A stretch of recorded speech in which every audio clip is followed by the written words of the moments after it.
In this presentation, we will discuss microbial fuel cells and their green engineering applications.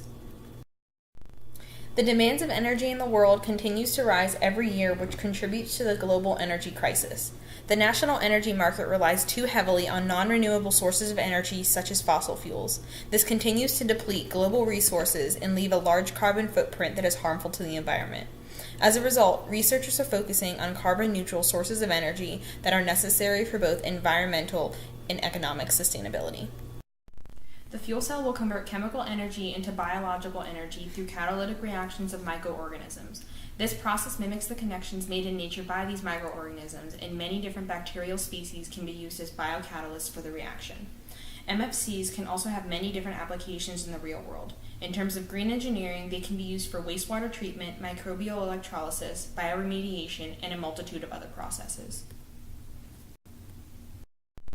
Microbial fuel cells utilize bacteria and wastewater in order to produce electricity. The bacteria oxidizes organic matter in the wastewater. This generates electrons which travel through the anode to the cathode and produces an electrical voltage similar to a galvanic cell. The picture in the top right-hand corner shows this process.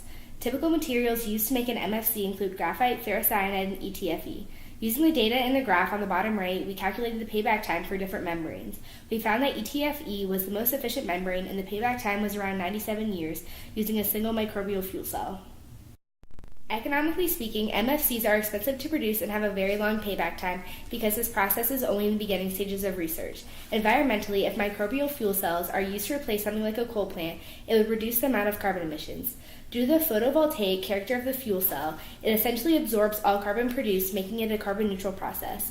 This is a way of producing electricity where there is no combustion involved. It will also reduce the amount of energy used by water treatment plants because it purifies the wastewater it uses to create electricity. Socially, it could impact the health of the population by reducing the amount of emissions and pollution created through electricity production. This method of energy production is green because 1. Wastewater can be used as a source of bacteria in the fuel cell. It may contain 9.3 times as much energy that is used to treat the water, and it provides an alternative method of wastewater treatment. And 2. It is a carbon-neutral process. Compared to a coal plant that can produce 18,400 megawatt hours, microbial fuel cells save 90,470 tons of CO2 from being emitted annually. By breaking up the cathode and anode of a sediment microbial fuel cell into 4 smaller sections connected in parallel, you can electronically form a fuel cell that produces more electricity without an increase in materials. In a study that researched SMFCs, the energy production in the 4-section model remained the same as the single cathode-anode setup for the first 155 days, but then the scaled-up version took over. It produced 3.3 times more energy for the same amount of materials, showing that the scaled-up SMFCs are better for the long term. Applying the scale-up method greatly reduces the payback time of a microbial fuel cell. Current research shows that the scale-up option will increase the power production over area by over 3 times its original capacity. Using the scale-up option and the most efficient materials, we calculated the payback time to be reduced to around 32 years.